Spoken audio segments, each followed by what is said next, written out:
तो जैसा कि हम बात कर रहे थे राहु की महादशा के बारे में, कुंभ लगन में जब भी राहु विभिन्न भाव में स्थित हो तो राहु की महादशा आपको क्या रिजल्ट दे सकती है। इस वीडियो में हम सप्तम भाव के बारे में बात करेंगे।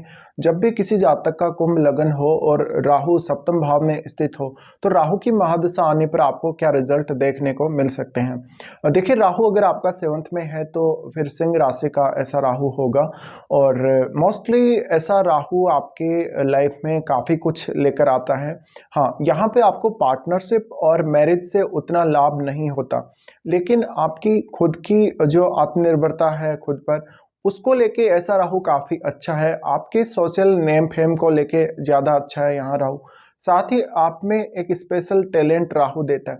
बट प्रॉब्लम यहाँ ये है कि आपके लगन में केतु स्थित होते हैं, उस वजह से आप राहु का बहुत बेहतर उपयोग नहीं कर पाते और मोस्टली ऐसे राहु की दशा के दौरान आप कुछ नकारात्मक चीज़ों से घिर जाते हैं या आप अपना नुकसान कर लेते हैं। जबकि सिंह राशि का राहु है तो आपको काफ़ी ज़्यादा फायदा होना चाहिए हिसाब से।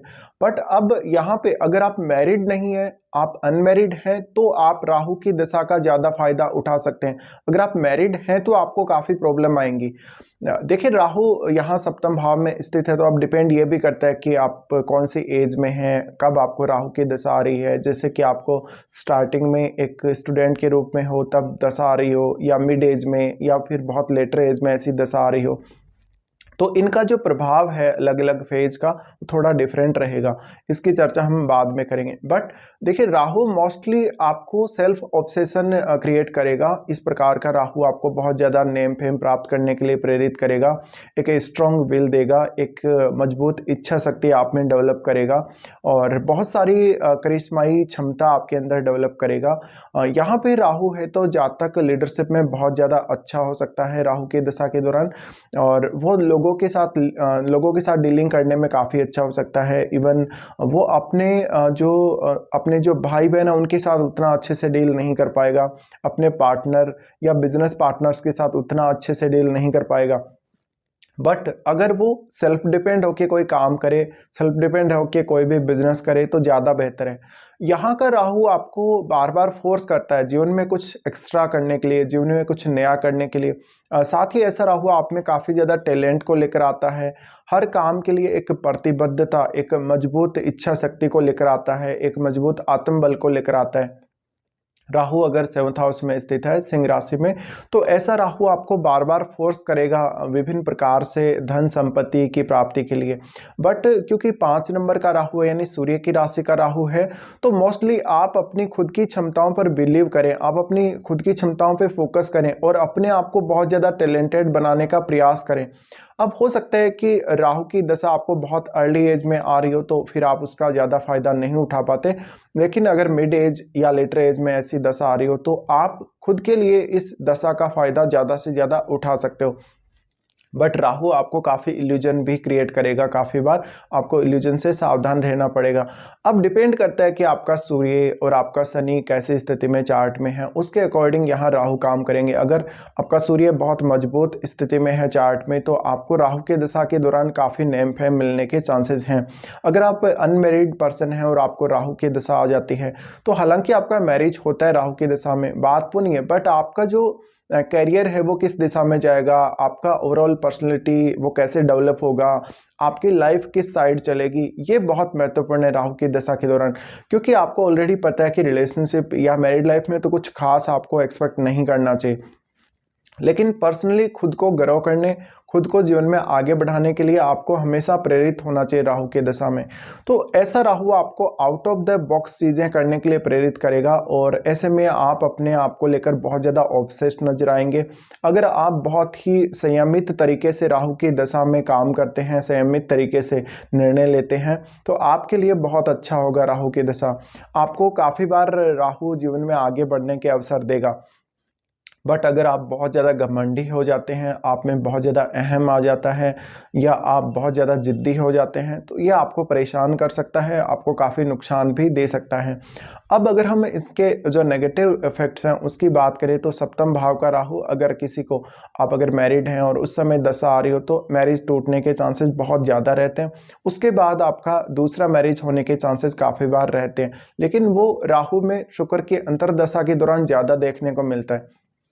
बट अगर आप ये भी देखें कि कौन सा ग्रह राहु के साथ है सप्तम भाव में, उसका प्रभाव आपकी पर्सनैलिटी पर बहुत ही गहरा पड़ेगा। जैसे हो सकता है किसी का शुक्र राहु के साथ हो, तो ऐसे में आपको फेमस बनाएगा, बट आपका जो फेम होगा वो सामने वाला बहुत अच्छे से जज कर पाएगा, आप उसको उतना जज नहीं कर पाएंगे।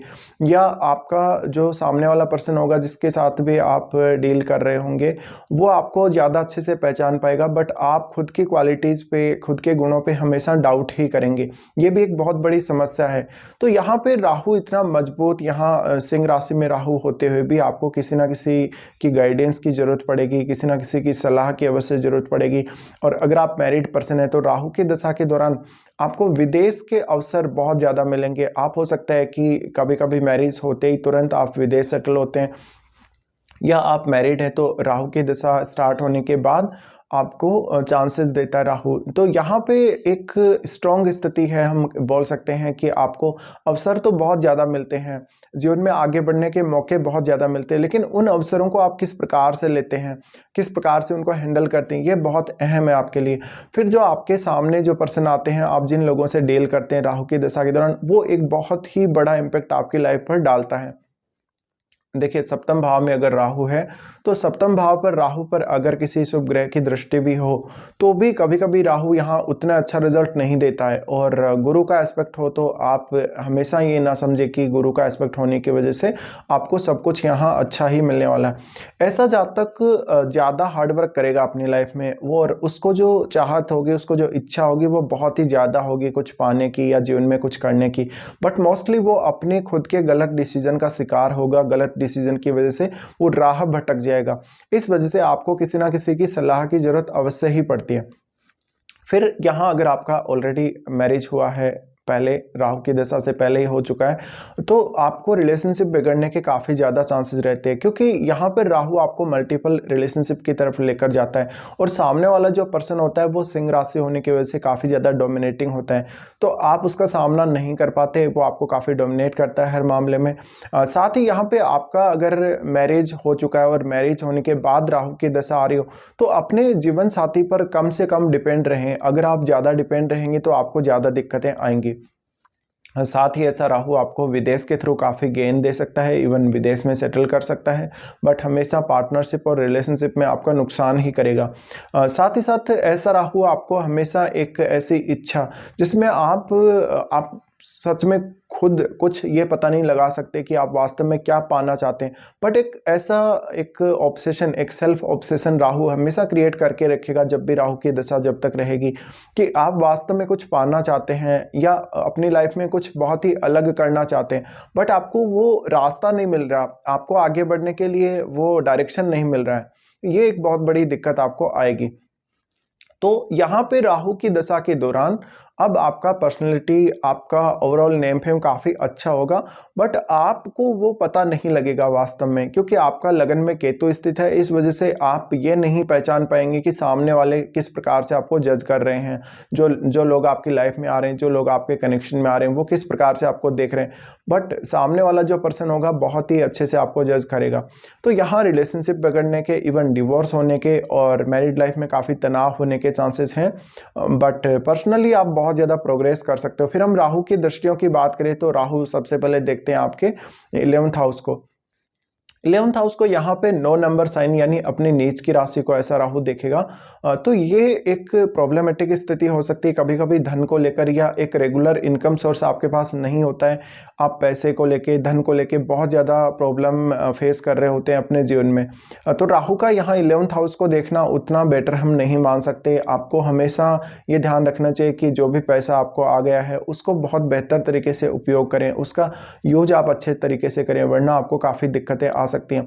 तो यहाँ पे एक फाइनेंशियल कंडीशन या फाइनेंस को लेके एक अनसर्टेनिटी राहु देता है। फिर राहु देखते हैं लगन को राहु देखेगा तो धन संपत्ति पाने के लिए या जीवन में बहुत ज़्यादा लग्जरियस चीज़ें पाने के लिए कभी कभी प्रेरित करेगा।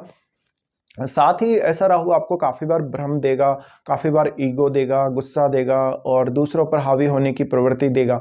बट आप अपने खुद की पर्सनैलिटी को, आप अपने खुद के जो गुण हैं उनको नहीं पहचान पाने की वजह से थोड़ा पीछे रह जाते हैं और आपका पार्टनर आपसे ज़्यादा आगे निकल जाता है। फिर ऐसा राहु आपको काफ़ी कंपटीशन में आगे बढ़ने के लिए प्रेरित करेगा, कंपटीशन बहुत ज़्यादा देगा लाइफ में। फिर राहु देखते हैं थर्ड हाउस को जब भी राहु देखेगा आपके जो भी आपके भाई बहन हैं या रिश्तेदार हैं, पड़ोसी हैं, उनके साथ उतने बेहतर संबंध नहीं देता। यहाँ राहु हो और राहु थर्ड हाउस को देखे तो जातक बेवजह जोखिम लेता है, फॉल्स जोखिम लेता है, वो गलत जोखिम लेता है, वो कैलकुलेटेड रिस्क नहीं लेता। तो हालांकि आपको ऐसा राहु काफ़ी रिस्क टेकर बनाते हैं, बट उस रिस्क की वजह से आप खुद को डैमेज करते हैं, आप खुद का नुकसान कर लेते हैं। तो ये एक बहुत बड़ा नेगेटिव पॉइंट यहाँ निकल के आ सकता है। फिर आपकी जो डोमेस्टिक लाइफ है, आपके जो रिलेटिव्स हैं, उनके साथ संबंधों को बिगाड़ सकता है। तो ये सब राहु की दशा के रिजल्ट रहेंगे जब भी आपके सप्तम भाव में राहु हो और राहु की महादशा आपको आ रही हो। बट हम अगर इसको एज वाइज भी देखेंगे, अगर मान लीजिए किसी को बहुत शुरुआती एज में ऐसी दशा आ रही हो तो कुछ खास फायदा नहीं हो पाता आप लोगों को, और आप काफ़ी बार अपने स्टडीज़ में ये देखेंगे कि काफ़ी ज़्यादा डिस्टर्ब हो रहे हैं। किसी को मिड एज में ऐसी दशा आती है तो मिड एज में ज़्यादा पॉसिबल चांसेस हैं आपके मैरिज होने के, अगर मैरिज हो चुका है तो डिवोर्स होने के बहुत ज़्यादा चांसेस हैं। साथ ही फॉरेन सेटलमेंट होने के या फॉरेन टूर होने के बहुत ही ज़्यादा चांसेस हैं। साथ ही आप किसी लीडरशिप वाले रोल में फिट हो सकते हो कहीं ना कहीं, और आप में ईगो, गुस्सा या डोमिनेटिंग प्रवृत्ति काफ़ी ज़्यादा रह सकती है। बिजनेस में आपको काफ़ी ज़्यादा लॉसेस देखने को मिल सकते हैं ऐसे राहु की वजह से।